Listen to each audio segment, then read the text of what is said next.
తమిళనాడును ఇప్పట్లో వర్షాలు వదిలేటట్లు కనిపించడం లేదు. మొన్నటి వరకు చెన్నైని అతలాకుతలం చేసిన భారీ వానలు ప్రస్తుతం దక్షిణ తమిళనాడును ముంచెత్తుతున్నాయి. తూత్తుకుడి, టెన్కాసి, తిరునల్వేలి జిల్లాల్లో నిన్నటి నుంచి ఏకధాటిగా వర్షాలు కురుస్తున్నాయి. టెన్కాసిలో జలపాతానికి వరద ఉధృతి పెరిగింది. దక్షిణ తమిళనాడులోని పలు ప్రాంతాల్లో రోడ్లన్నీ జలమయమయ్యాయి. నడుంలోతు నీళ్లు చేరి తీవ్ర ఇబ్బందులు పడుతున్నారు జనం. ఇళ్లలోకి వాన నీరు చేరి అవస్థలు పడుతున్నారు. ఇవాళ భారీ వర్షాలు కురుస్తాయని హెచ్చరించింది వాతావరణ శాఖ. దీంతో ప్రభుత్వం స్కూల్, కాలేజీలతో పాటు బ్యాంకులు, ప్రైవేట్ సంస్థల ఆఫీసులకు సెలవు ప్రకటించింది. తూత్తుకుడి జిల్లాలో నిన్న కురిసిన భారీ వర్షానికి అక్కడి పరిస్థితి దారుణంగా తయారైంది. పలుచోట్ల వరదలు పోటెత్తుతున్నాయి.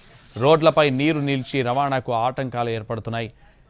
దక్షిణ తమిళనాడులోని జిల్లాలతో పాటు దక్షిణ కేరళ, లక్షద్వీప్లోనూ భారీ వర్షాలు కురుస్తాయని వాతావరణ శాఖ తెలిపింది. ప్రభుత్వం ముందస్తు చర్యలకు దిగింది. ఎన్డీఆర్ఎఫ్కు చెందిన 250 మంది సిబ్బందిని సహాయక చర్యల కోసం నియమించింది. బంగాళాఖాతంలో ఆవర్తన ప్రభావంతో తమిళనాడు వ్యాప్తంగా వర్షాలు కురుస్తాయని వాతావరణ శాఖ హెచ్చరించింది. మరోవైపు సముద్ర తీరంలో మత్స్యకారులు వేటకు వెళ్లొద్దని సూచించారు అధికారులు.